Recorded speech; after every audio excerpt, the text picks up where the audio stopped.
Hello students, good morning. This is your class 7 SST class. Now पिछले class में हमने चोला का केस स्टडी स्टार्ट किया था. अब हम उसके एडमिनिस्ट्रेशन रेवेन्यू के बारे में पढ़े थे. अब उसके आर्मी के बारे में पढ़े. उनकी जो आर्मी थी उसमें हाथी पे भी सवार होने वाले, घोड़सवार भी, और जो पैदल चलने वाले सैनिक थे वे सभी आते हैं. ज़्यादातर ध्यान उनकी ट्रेनिंग में, उनकी डिसिप्लिन पे दिया जाता था. It was composed chiefly of Kaikolas. Kaikolas के अंदर में वो सब कुछ सीखते थे. कैकोला किसको बोलते हैं? मैन विथ स्ट्रॉन्ग आर्म, जिसके हाथ पे बहुत ज़्यादा मजबूत होते हैं आर्म्स.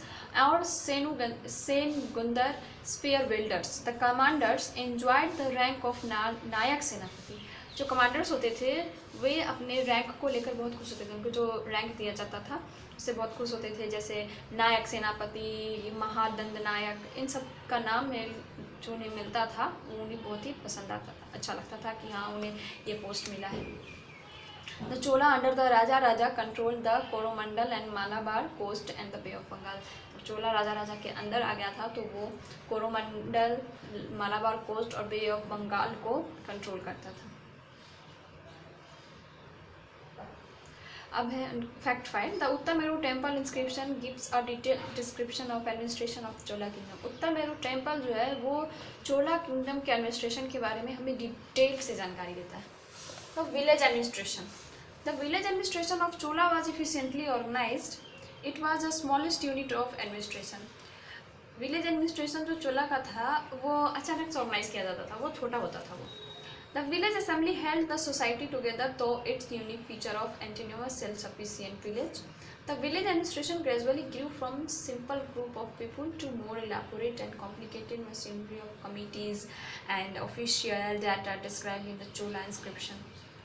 विलेज एडमिनिस्ट्रेशन जो उनका होता था वो छोटे छोटे लोगों से बड़े बड़े लोगों तक पहुँचा.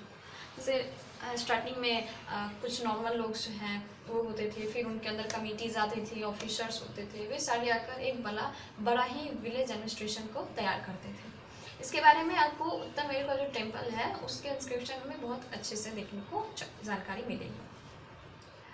From the Uttar Meru inscription, we find reference to at least 3 types of assemblies which played a regular part in local administration. Uttar Meru temple के इंस्क्रिप्शन से हमें ये मिला कि उस समय 3 तरह के असेंबलीज होती थी,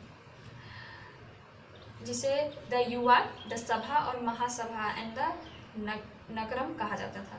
3 नाम दिए गए थे, जैसे द युआर, सभा और महासभा, और सभा को ही महासभा बोलते थे, और तीसरा था Nagaram. The Ur was an assembly of common villages where land was held by all classes of people.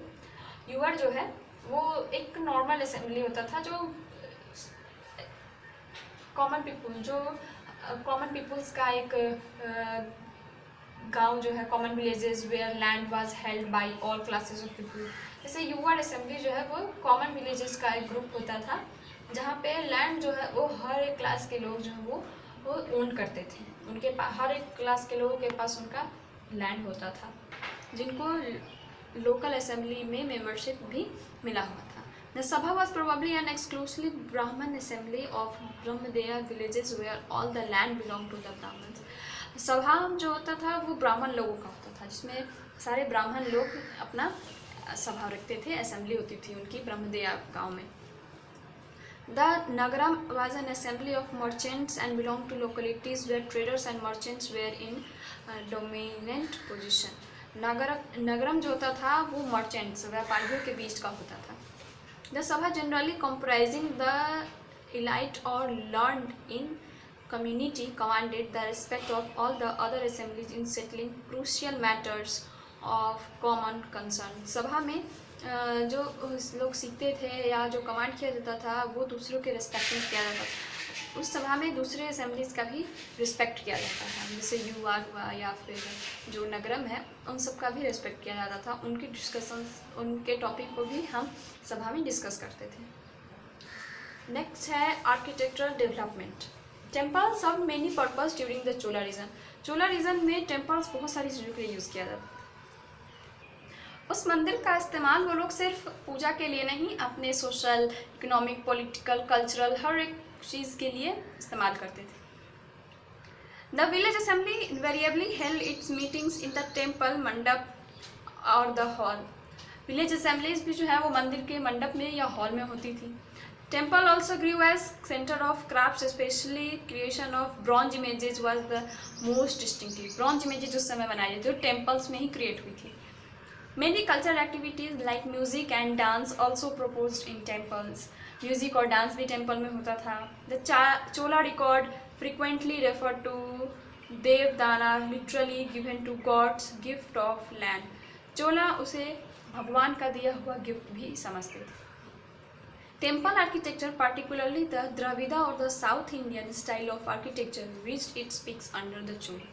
South Indian style में टेम्पल बनाना या द्रविड़ स्टाइल में टेम्पल बनाना, ये चोला के समय एक अपनी ऊंचाई छू रहा था। The chief feature of Chola temple is the vimana और द टावर। सबसे ज़्यादा अच्छा फीचर जो था वो चोला टेम्पल का था, विमान या tower, which was later eclipsed by richly ornamented gopuram और गेटवे, जो आगे चलकर उसे बहुत ही अच्छे से सजाया जाता था, उसे गोपुरम या गेटवे भी कहा गया। इन द बृहदस्वरा और Rajeshwara temple dedicated to Shiva, the vimana और the tower is about 57 metre high upon a square comprising 13 successive stories. It is crowned by a single block of granite 7.5 meter high and about 80 tons in weight.